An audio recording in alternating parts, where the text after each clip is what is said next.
कम समय में बहुत बड़े लक्ष्य हासिल कर सकते हैं। बिजनेस हो या डिप्लोमेसी, किसी भी साझेदारी की नींव आपसी विश्वास है। भारत रूस संबंधों की सबसे बड़ी शक्ति यही विश्वास है। ये हमारे साझे प्रयासों को दिशा भी देता है और गति भी देता है। यही वह लॉन्च पैड है जो हमें नए सपनों, नई आकांक्षाओं की उड़ान भरने के लिए प्रेरित करता है। पिछले वर्ष राष्ट्रपति पुतिन और मैंने 2030 तक द्विपक्षीय व्यापार को $100 बिलियन का उस लक्ष्य को पार करने का हमने निर्धार किया था।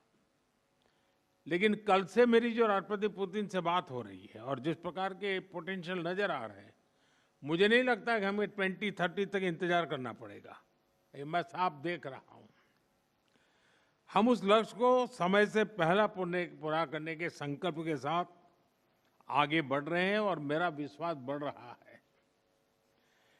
टैरिफ और नॉन टैरिफ बैरियर्स को कम किया जा रहा है। लेकिन साथियों, इन प्रयासों की असली शक्ति आप जैसे बिजनेस लीडर्स हैं। आपकी ऊर्जा, आपका इनोवेशन और आपका एम्बिशन, यही हमारे संयुक्त भविष्य को आकार देते हैं। फ्रेंड, पिछले 11 वर्षों में भारत में जिस स्पीड और स्केल के साथ हमने बदलाव किए हैं, वह अभूतपूर्व हैं। रिफॉर्म, परफॉर्म एंड ट्रांसफॉर्म, इस सिद्धांत पर चलते हुए भारत तेजी से विश्व की तीसरी सबसे बड़ी इकोनॉमी बनने की और आगे बढ़ रहा है। और 11 वर्षों की इस रिफॉर्म यात्रा में हम न थके हैं, हम न रुके हैं। हमारे संकल्प पहले से ज्यादा मजबूत हैं और हम लक्ष्य की दिशा में बड़े आत्मविश्वास के साथ बहुत तेज गति से आगे बढ़ रहे हैं।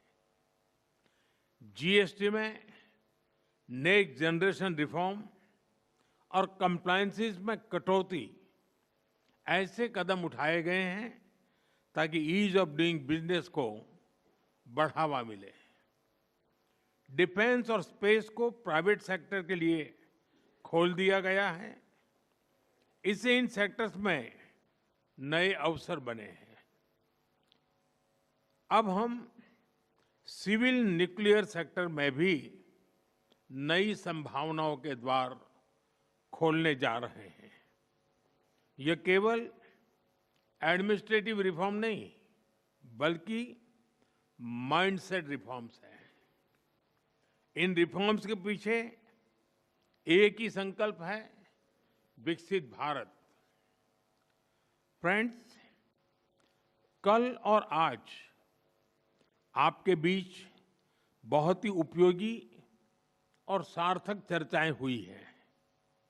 मुझे खुशी है कि भारत और रूस के सहयोग के सभी क्षेत्रों का इस बैठक में प्रतिनिधित्व किया गया है। आप सभी के सुझावों और प्रयासों के लिए मैं आपका हार्दिक अभिनंदन करता हूं। मेरी ओर से हमारे सहयोग को आगे बढ़ाने के लिए कुछ विचार आपके सामने मैं रखता हूं।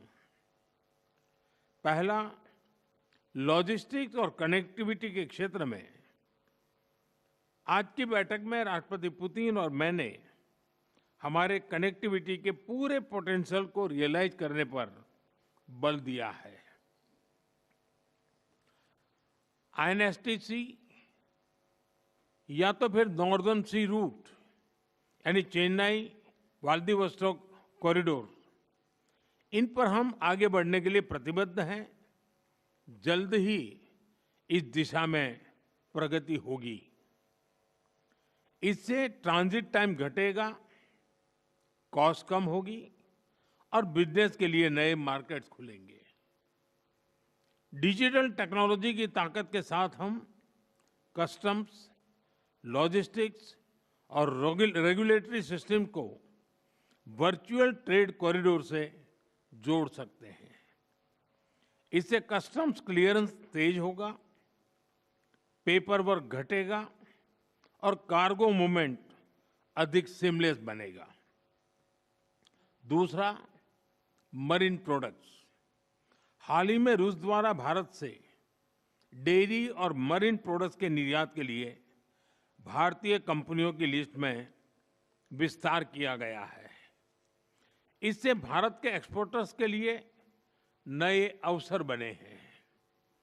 भारत के high quality marine products, value added seafood, processed food, इसकी बड़ी मात्रा में ग्लोबल डिमांड है।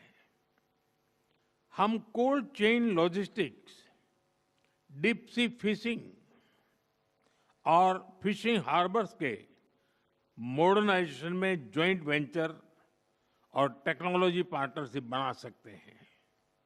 इससे रूस की डोमेस्टिक डिमांड भी पूरी होगी और भारतीय उत्पादों को नए मार्केट भी मिलेंगे। तीसरा, automobile sector. Bharat affordable, efficient EVs, two wheelers और सीएनजी मोबिलिटी सॉल्यूशंस में आज ग्लोबल लीडर है। रूस एडवांस मटेरियल का बड़ा प्रोड्यूसर है। हम मिलकर ईवी मैन्युफैक्चरिंग, ऑटोमोटिव कंपोनेंट्स और शेयर्ड मोबिलिटी टेक, इसमें साझेदारी कर सकते हैं।